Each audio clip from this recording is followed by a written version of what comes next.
Okay, in our last video we learned how to use, how to figure out which of the 4 gas laws we need to solve a gas law problem. And so we're going to continue that discussion now. We learned also that we have test references that will tell you things like this. The relationship between the various pressure units we might use in this class. The versions of the ideal gas constant, also called the universal gas constant, that we might use. R is the symbol. This is a value, this is a value, this is a value, this is a value that might be used for R, and we choose the one we need based on the problem. We learned in the last video that you can look here and find units of measurement and figure out what dimension of measurement they might measure. Okay? Well, let's go to this problem here. I think you probably know what centimeters are, but what about cubic centimeters? Well, anytime you have a measurement unit of distance, and a cubic centimeter measures a distance. So a centimeter is the distance between here and here. I mean, it says so right here. Millimeters is the little tiny measurement. Centimeters is the longer measurement between right here and right here. That's a centimeter. That's a distance measurement. So if we're going to be determining what measurement this is, anytime you have 3 distance units multiplied, you get a volume unit. Okay, if you multiply a distance measurement twice, you get an area measurement. Multiply it 3 times, you get a volume unit. So this is a volume, and we're going to list it that way. Volume equals 450 cubic centimeters. And that decimal place right there is only there to show you that the 0 is significant. Without that decimal place, you would assume 2 significant digits, the 4 and the 5. But now that we have a decimal place there, it tells us that 0 is also significant. All right, now we have a 37 degrees C. Well, I hope you know that's a temperature. Okay. And I want to be a little bit funny here, I guess, and I'm going to put a red flag. Okay. There's a red flag there. I want you to think about a red flag when we come back to it. We'll come back to it in a minute. Okay. All right, so it's cooled to 18 degrees C. Hey, we have a new temperature. We changed something. We cooled it. We changed the temperature. So this is a second temperature. This must be temperature 1, and this is temperature 2, and the new temperature is 18 degrees C. Okay. And we got a red flag for this one too.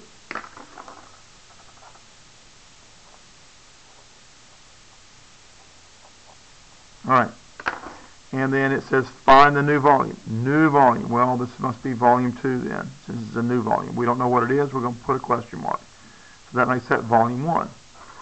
If we look at our list of equations, we have volume and temperature, and that matches this law right here, this mathematical statement of the law, and that's Charles' law. So we're going to write out the equation that we need then.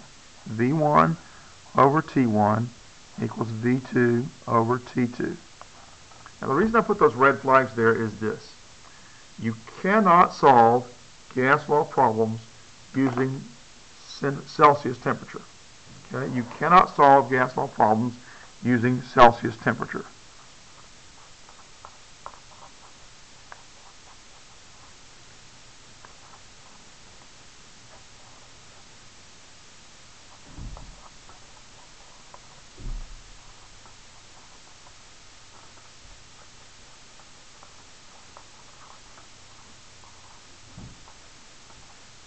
Okay, you cannot solve gas law problems with temperature in degrees C.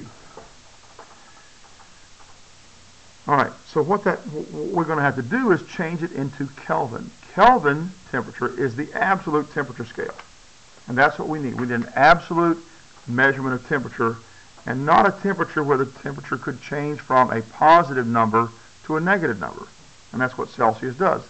0 C, 0 degrees Celsius, is the freezing temperature of water. You can get colder than freezing temperature, and so we don't want to do that. We can't have the 0 or below values. Okay, we can have 0, but we can't have below 0. Well, technically we get to 0, and we start having some unallowed mathematical operations, but we won't worry about that right now.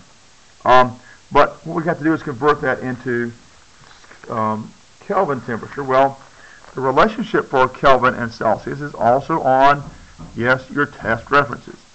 Kelvin temperature equals degrees C plus 273.15.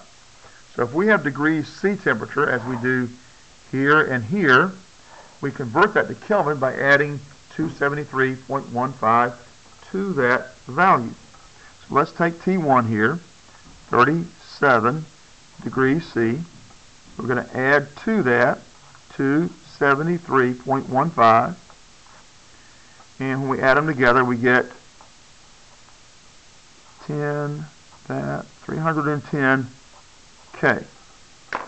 Okay, I could put a red flag here again, because from Unit 1, we've learned about rounding off properly when you have an addition or subtraction problem.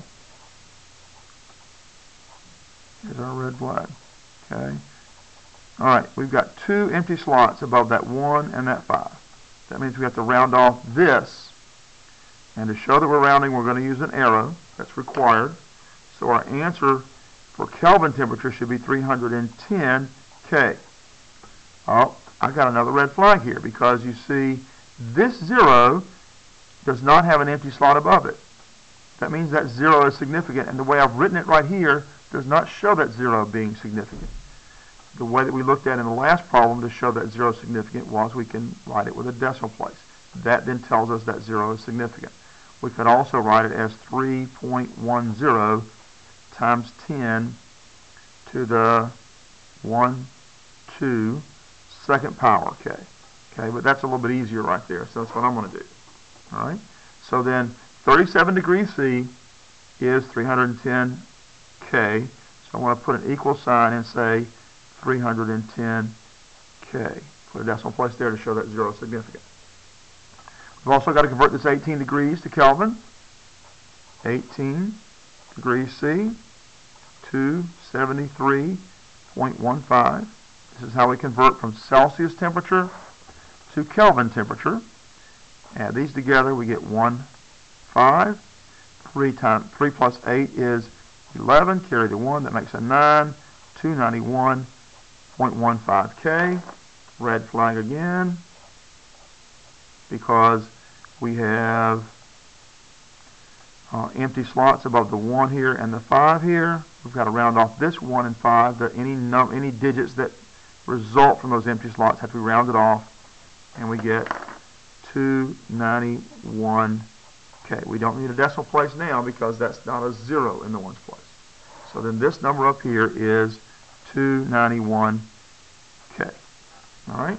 And that's the value for the temperature we want. Again, you cannot use Celsius temperature to solve gas law problems. Temperatures must always be in Kelvin. So these two temperatures have to be in Kelvin. So we're going to plug in now. We've got our list of knowns and unknowns. We've got them in the right form we need them. We've found our equation here. Now we're ready to plug in the values that we know. Well, V1 we know is 450 cubic centimeters.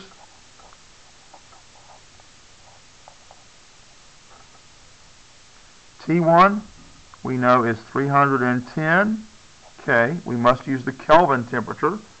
You have to use Kelvin temperature for gas laws. V2 we don't know. T2 has to be the Kelvin temperature. That's 291 K. Alright, so we've substituted the known values. Now we're ready to isolate the unknown. Same process that we used in the last problem. Isolate the unknown. To isolate the unknown, we're going to multiply this side by something that's going to get rid of this 291K. So we multiply by 291K on the top. Put it over 1. And if we do it to this side, we've got to do it to the other side. 291K over 1. This allows us to, and the reason we're doing it is you can cancel that and that. Anything on the top and bottom that's exactly the same can be canceled, just like you cancel x's on the top and bottom of a fraction in algebra, or y's. For the same reason, we can cancel these units of measurement for Kelvin temperature. Here's the beauty of using this system. The units of measurement we have left here are cubic centimeters. And we already said cubic centimeters are a measurement of volume. So we know that this matches that. It's the only unit of measurement we've got left. We've canceled everything else. And we know we've probably set this problem up correctly. And so if we cancel everything but the units we want, then we've probably got the answer set up properly. We're ready to multiply 291 times 450. And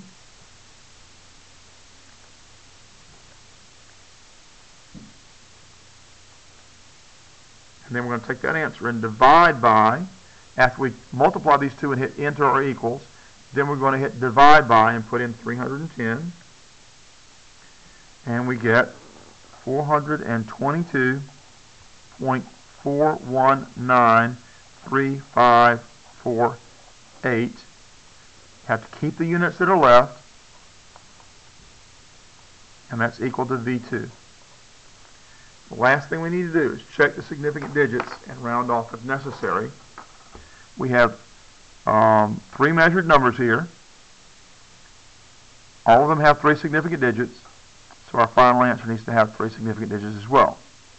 1, 2, 3, those are our significant digits. Everything else gets underlined, and we're going to show an arrow here. That's how we symbolize that we're actually rounding off. It must be used, and you can't use an equal sign or a squiggly equal sign. You must use an arrow to show that you're rounding off, and that's 422 cubic centimeters. It's the only unit we have left, equals V2, and that's the final answer.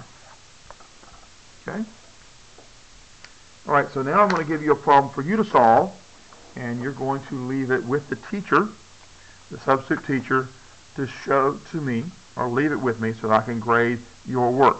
I've shown you how to solve this kind of problem, and now I'm going to give you one to solve. Okay? Let's do this one. Okay, and I will help you out a little bit by giving you an equality statement that you might not know. A cubic decimeter, 1 cubic decimeter, is exactly the same thing as 1 liter. Okay? And that should give you everything you need to solve this problem.